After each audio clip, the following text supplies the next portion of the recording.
Hæ, ég heiti Anna. Ég ætla að sýna þér í dag eina mjög einfalda en góða mjóbaksæfingu. Þetta bara í rauninni svona algjör grunn mjóbaksæfing sem allir geta gert og allir þurfa að styrkja mjóbakið sitt. Það er mjög mikilvægt. Þannig að taktu þessa æfingu 3 sinnum 10 og þú ert bara í rauninni í mjög flottum málum að þú gerir þetta svona 3 í viku og móti allan kviðæfingunum.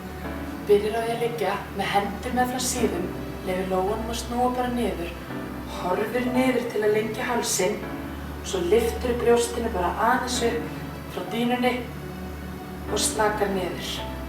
Hlustaðu bara á líkamann, sjáðu hversu hátt þú kemst og svo slaka.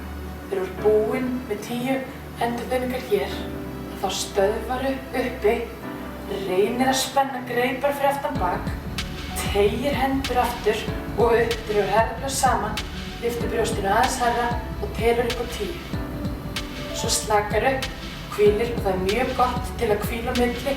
Það er að koma upp á 4 fætur og gera aðeins krippu á bakið. Svo leggstu bara aftur niður og gerir 2 umferðir í viðbót. Gangið vel, sjáumst!